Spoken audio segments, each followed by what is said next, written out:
In a remote place in the savannah desert, a great tribe of monkeys celebrates the birth of their new prince. The king, Simeon, receives blessings from his monkeys as he waits to be called to meet his son. When Vladimir, his faithful advisor, finally shows up to give him news about the child, he informs him that there is a problem. The Majesty goes to his wife's chambers and discovers that, instead of just one, the queen has given birth to 2 descendants. The first to be born is a weak and thin baby who, by right, would inherit the throne. The second child is a strong, healthy-looking child. Seeing that strange creature, the sorceress decides to intervene and advises Simeon to get rid of his firstborn. She claims that the child is a mistake of nature and her people will never accept her. Influenced by the witch, the king takes advantage while his wife is still sleeping and orders Vladimir to get rid of the defective infant. Later, when the queen wakes up, she asks about her children and, before dying, asks her husband to take good care of them. Then, Simeon introduces his youngest son to the rest of the people, stating that he is the crown prince, who is now called Vanya. Meanwhile, on the king's orders, Vladimir goes to the wolf's den and tries to feed him the infant. But the baby clings to his fingers and won't let go. Looking at the little freak, the monkey considers to let him live, but changes his mind as he remembers that he owes allegiance to the king.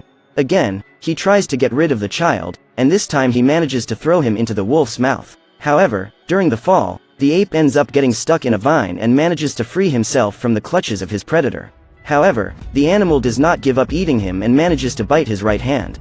Luckily, he is saved by a proboscis monkey who frees him from the wolf's clutches. The primate tries to teach the child to walk, but the little monkey cannot move because his right arm has stopped working.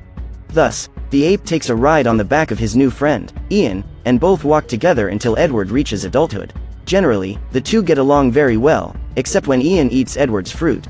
The young ape kept some figs, which were hidden in a hole covered by leaves. However, when he goes to look for them, Edward realizes that his figs are no longer there and pressures Ian to tell the truth. He believes that his friend stole the food, but soon discovers that the figs were taken by a mouse. He goes after it, in an attempt to retrieve the fruits. However, the disability limits his agility and Edward fails in the mission. To compensate for his physical limitations, he needs to think of new strategies. In that instant, he discovers that he can use the tree sap as a trap to capture the rat. However, before he can put the plan into action, Edward hears the sound of trumpets announcing the beginning of Coco Ball.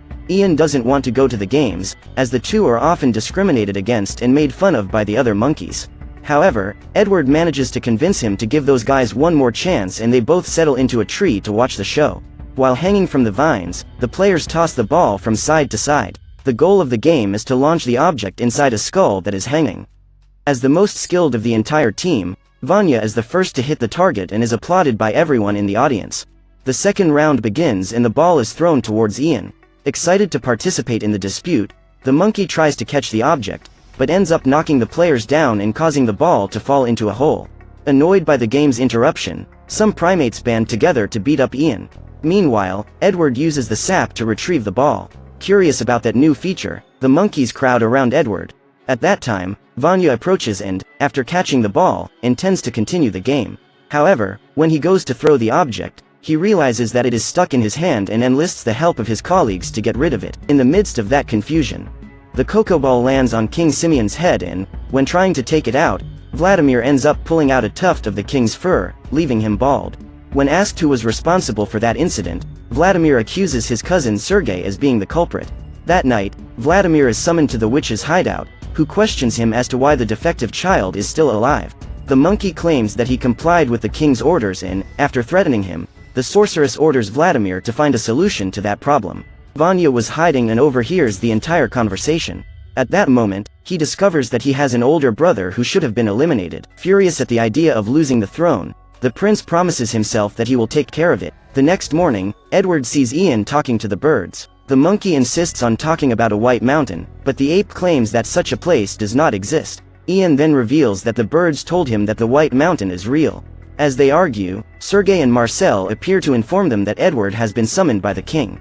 In front of all the apes, the king accuses Edward of practicing magic, but the ape claims that he has never practiced any kind of magic and says that all he does is a few tricks. With a handful of leaves, he makes a crown for his majesty, and soon after, he pours some water on a leaf, which allows Simeon to see his own reflection. Finally, Edward makes a throne for his king. As Simeon sways, the sorceress rushes into her lair and summons a swarm of insects to attack him. In the confusion, Simeon is knocked off his throne and thrown into the abyss.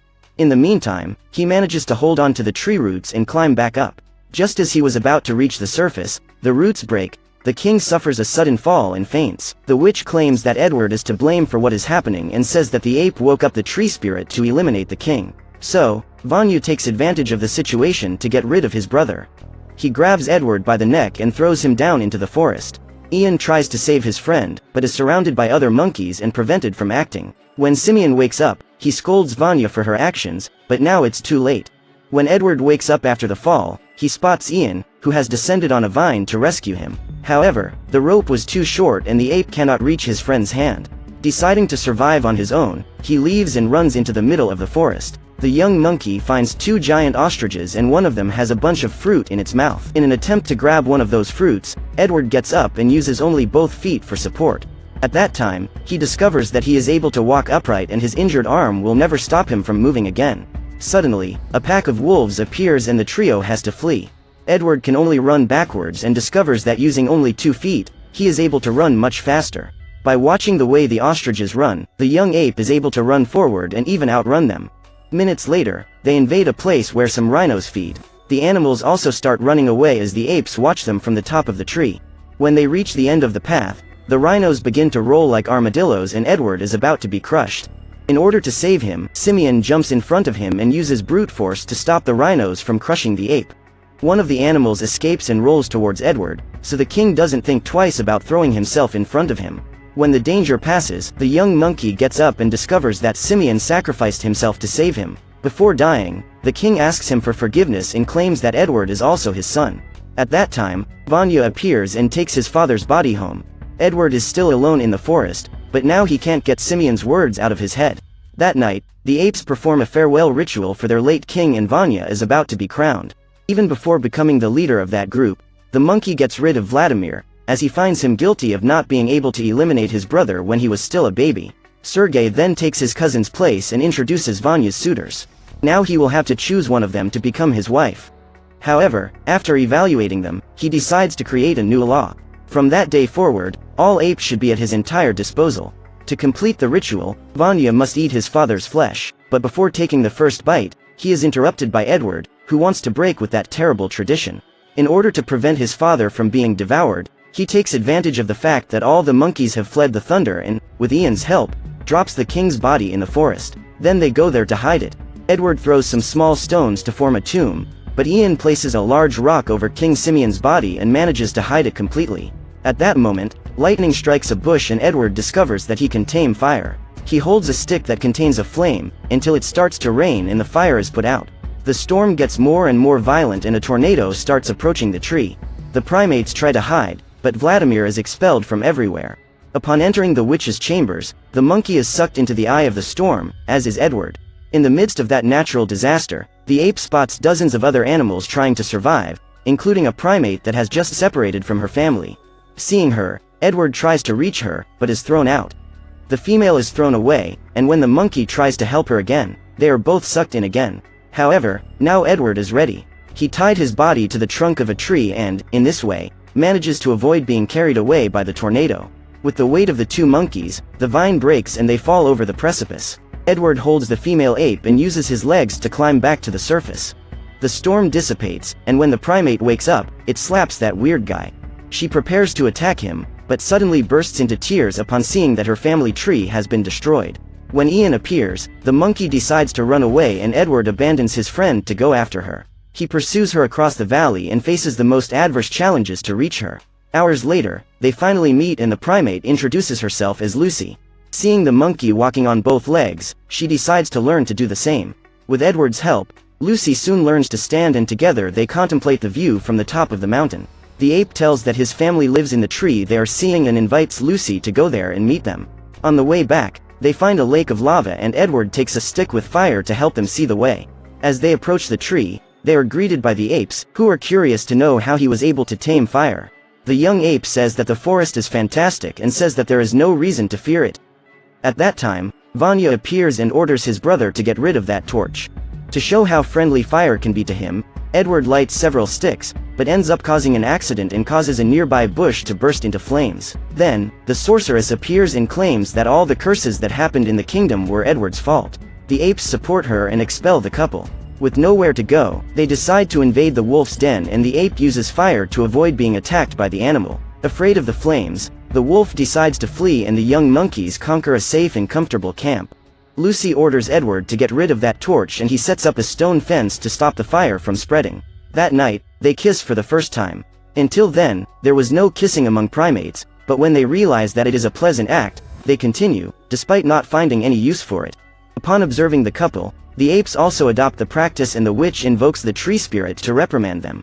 In the following days, Lucy teaches Edward to hunt for his own food. This includes both fruit and other animals. Together they discover how to make fire and even manage to tame the wolf. As they cook dinner, the apes delight in that smell, and the tree spirit manifests again to frighten them. Diego decides to follow that sound and discovers that the tree spirit doesn't actually exist. It's just a story to coerce the people. Realizing that she has been unmasked, the sorceress intends to eliminate him. But Diego manages to escape and reveals the truth to everyone. Revolted, the apes decide to abandon the tree and go their own way. Everyone except Gisela leaves. Only the female ape decides to stay, as she believes her place is next to Vanya. As it is still night and the people have nowhere to go, they decide to ask Edward for help. However, Lucy holds a grudge against those people and orders them to leave. After talking to his tribe, Edward decides to feed them just for that night, and the next morning, they will leave. Annoyed, Lucy agrees to this arrangement. With everyone gathered in the cave, they start singing and decide to have a party. For weeks, Vanya and Gisela watch the construction of the new village and feel abandoned by their people. In her hiding place, the sorceress prepares for her revenge. Months later, Lucy and Edward got married and are about to have a baby. While his wife rests, he helps the villagers with the construction and expansion of the village. By now, they have all learned to walk on 2 feet and hunt for their own food. Diego found coal and shows Edward that he can use that object to leave marks on the wall. Despite believing that this is of no use, Edward is proud of the young's discovery. Seeing the growth of the village, new primates appear to ask for shelter and food, but Sergei and Marcel banish them from there. At that time, Edward appears and tries to convince his colleagues to help those poor people, but Sergei feels entitled to intimidate him. While they were arguing, a swarm of locusts from the witch approached the village and destroyed the place. After the attack, the apes band together to go after the sorceress, so Lucy asks Edward to go help his brother while she helps the wounded. Together with his domesticated wolf, the ape runs towards the tree and tries to talk to Vanya before the other primates arrive at the scene. However, when Vanya appears, it's too late and his former apes are there to eliminate him. Gisela appears to defend her husband and Sergei decides to propose a deal. He assures him that if Vanya gives the tree to them, the apes will let him live. However, the new king decides to face them and Sergei orders his colleagues to destroy the tree. Due to the several blows with the axe, the sap starts to flow and Vanya is furious.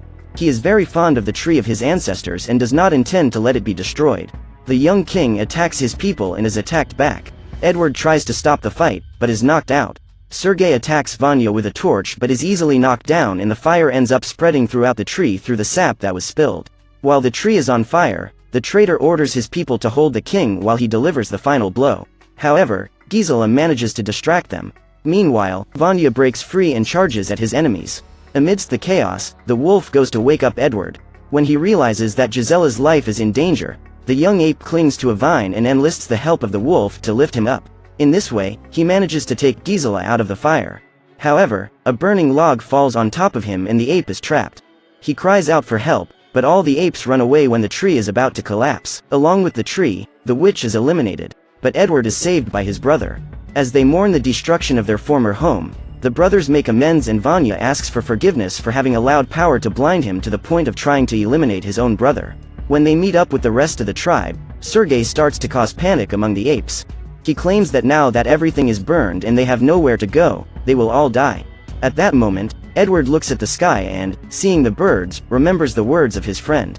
The ape claims that he knows a magnificent world, full of forests, surrounded by lakes and with fruits in abundance. At that moment, he makes the first act of hope in history and guides his people to the White Mountain.